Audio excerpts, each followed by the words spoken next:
తీసుకెళ్లారా? ఈయన మాజీ ముఖ్యమంత్రి అండి. అప్పుడు చట్టాలకి ముఖ్యమంత్రి మాజీ ముఖ్యమంత్రి ఏమని ఉండవు. రైట్, మళ్ళీ మీ దగ్గరకు వస్తాం. ఒకసారి మస్తానరావు గారి దగ్గరికి వెళ్దాం. మస్తానరావు గారు, వంశీ కేసులో జగన్ బుక్ అయ్యే అవకాశాలు ఉన్నాయని చెప్పేసి స్పష్టమైన ఎవిడెన్స్ను బట్టి పోలీసులు ముందుకెళ్తున్నారట.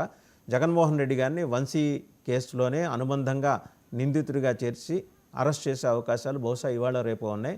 హఠాత్తుగా బహుశా ఇప్పటికే తాడేపల్లిలోని ఆయన నివాసం దగ్గర, బెంగళూరు యలహంకలోని ఆయన నివాసం దగ్గర ఆయన పర్సనల్ సెక్యూరిటీని టైటన్ చేసుకున్నట్టు సమాచారం. నిజంగా అంత బలమైన ఎవిడెన్స్ ఉందా?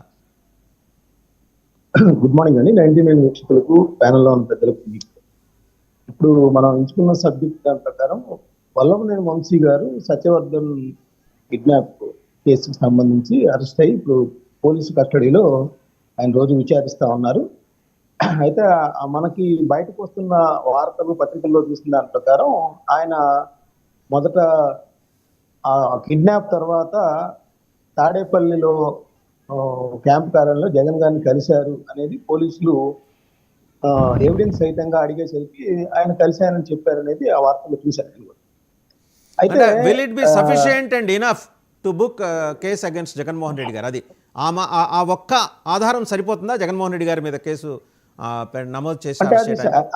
అదేం సరిపోదు. ఎందుకంటే ఆయన ఒక పార్టీ అధ్యక్షుడు అండి. ఆయన మీద ఒక కేసులు నమోదైన పరిస్థితుల్లో నాకు ఇలాగా పోలీసులు నా మీద ఇట్లా కేసులు నమోదు చేసి వేధిస్తా ఉన్నారు, ఫ్యూచర్ లో నాకేమైనా జరగచ్చనే ఉద్దేశంతో వాళ్ళ అధ్యక్షుడికి చెప్పడానికి వెళ్ళి ఉండొచ్చు. అలా కూడా ఆయన డిఫెన్స్ చేసుకోవచ్చు. దాని మీదటే జగన్మోహన్ రెడ్డి గారిని అరెస్ట్కి వెళ్తుంది అని ఈ గవర్నమెంట్ తప్పిదం చేస్తుంది. ఎందుకంటే అరెస్టుల వల్ల సింపతి వస్తుంది అనేది మనం గత కొంతకాలంగా రాజకీయ వర్గాల్లో చూస్తా ఉన్నాం, తెలంగాణలో కానీ ఇక్కడ కానీ. సో అలాంటి సాహసం ఈ ప్రభుత్వం చేయదని నేను అనుకుంటాను. రెండోది ఏంటంటే వల్లభనేని వంశీ గారికి సంబంధించి చూస్తే మీరు ఇందాక చెప్పారు, జైల్లో సంబంధించి ఆయనకు వార్డెన్ పెట్టారు. ఆయన భద్రత విషయంలో కానీ మొదట ఆయన బెడ్ విషయం అన్ని అడిగారు, అన్ని కోర్టు యాక్సెప్ట్ చేస్తానే ఉంది. జడ్జి గారు కూడా ఆ విషయంలో చెప్పారు, మీరు వాళ్ళ కోర్టులో వేసుకోండి, ఒకవేళ ఇంకొకరిని కూడా సెల్లో ఉంచేటది నేను ఆదేశాలు ఇవ్వలేను, ఇవాళ వేసుకోండి కూడా చెప్పిన పరిస్థితి ఉంది. సో అదంతా అలా జరుగుతుంది. నేను ఇందాక డిస్కషన్ అంతా చూశానండి. ఇప్పుడు ఇవాళ ఎంచుకున్న సబ్జెక్ట్ గురించి మాట్లాడతాను. గతంగాని గారు పక్కన బాలా గారు ఉన్నారు. ఇప్పుడు గోరంట్ల మాధవ్ గారు ఒక పోలీస్ ఆఫీసర్గా పనిచేశారు. అట్లా రేప్ విక్టిమ్స్ కి చట్టం ఏ విధంగా ప్రొటెక్షన్ కల్పిస్తా ఉంది, ఆయన ఏ విధంగా రివీల్ చేశారు, రివీల్ చేస్తే బిఎన్ఎస్ చట్టం ఏ విధంగా గోరంట్ల మాధవ్ గారి మీద వర్తిస్తుంది అనేది బాలా గారు చెప్తే బాగుంటుంది. అంటే నాకు కొద్దిగా తక్కువ సెక్షన్స్ సంగతి తెలియదు, అలా చేయకూడదు అనేది మాత్రం తెలుసు, సెక్షన్స్ అయితే తెలియదు నాకు. సో ఆయనేమో అది భావప్రకటన స్వేచ్ఛ అంటున్నారు, అది స్వేచ్ఛగా వస్తుందా రాదా? లేకపోతే ఇందాక బాలా గారు చెప్పారు, కొంతమంది అలా మాట్లాడినప్పుడు వాళ్ళకి సైకలాజికల్ కౌన్సిలింగ్ అవసరం అని చెప్పేసి, అది ఎవరెవరికి అవసరం అనేది కూడా బాలా గారు చెప్తే బాగుంటుంది. రెండోది ఏంటంటే ఇప్పుడు పోసాని కృష్ణమురళి గారికి సంబంధించి కరెక్టే ఆయన అన్నది, 2015లో ఆయన వ్యాఖ్యలు చేస్తే ఇప్పుడు చేయటం అనేది కొంత ప్రజల్లో వింతగానే ఉంటది.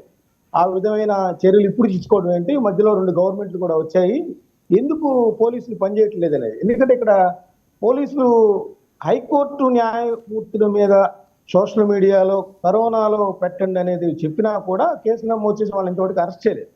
అలా అరెస్ట్ చేయకపోతే పోలీసుల మీద ఎలాంటి పనిష్మెంట్ తీసుకోవాలో కూడా న్యాయ నిపుణులు చెప్పాలి. రెండోది ఇక్కడ పోసాని కృష్ణమురళి గారు చాలా వ్యాఖ్యలు చేశారు.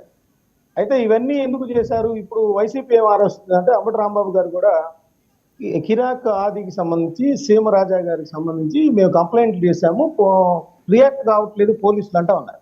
అసలు నేను మొత్తంగా చూస్తే ఏమంటారంటే అసలు ఈ విధమైన అబ్యూజ్డ్ లాంగ్వేజ్ వాడేవాళ్ళు ఈ రాజకీయ పార్టీలు ఎందుకు వెనకేసుకొస్తున్నాయి?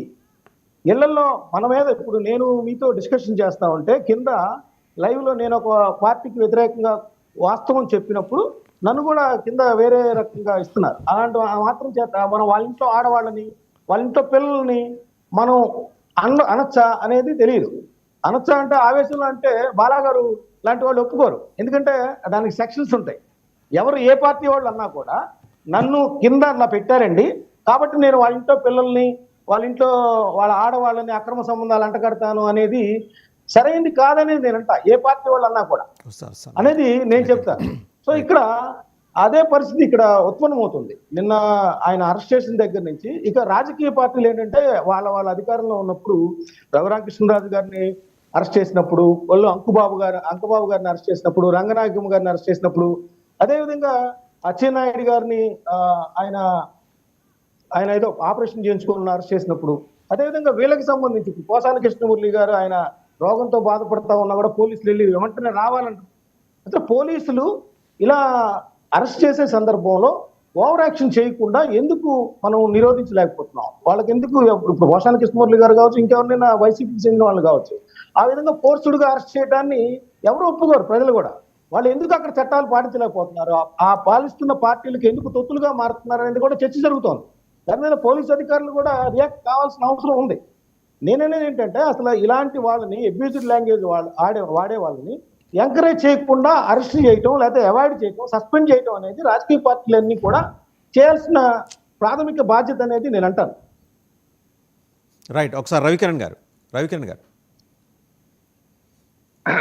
సార్, మన అనలిస్ట్ గారి వాదంతో నేను ఏకీపిస్తానండి. ఇప్పుడు అబ్యూజ్ లాంగ్వేజ్, లేకపోతే ఇష్టం వచ్చినట్లు మాట్లాడే వాళ్ళని మనం ఎవరిని ఏ పార్టీకి అతీతంగా మాట్లాడుకోవాలి. కొన్ని విషయాలు వాళ్ళని ఎంకరేజ్ చేస్తా కూర్చుంటే ఎలా కుదురుతుందండి? ఎక్కడైనా సరే టీవీ డిబేట్ లో ఉన్నా ఎక్కడైనా సరే అబ్యూజ్ లాంగ్వేజ్ నోటికి వచ్చి మాట్లాడతాను, ఎంత బరాడు తిడతాను, లేదా కింద కామెంట్స్ లో మాట్లాడతాను, ఇది సమాజానికి మంచిది కాదండి. మనం మన సమాజ సేవ కోసం వచ్చాము. ఎవరి అభిప్రాయం వాళ్ళు చెప్పండి, తప్పో ఒప్పో ప్రేక్షకులు నిర్ణయించుకుంటారు. కోర్టులు ఉన్నాయి. ఇప్పుడు బాలా గారు వారి యొక్క ఆర్గ్యుమెంట్ చెప్పారు.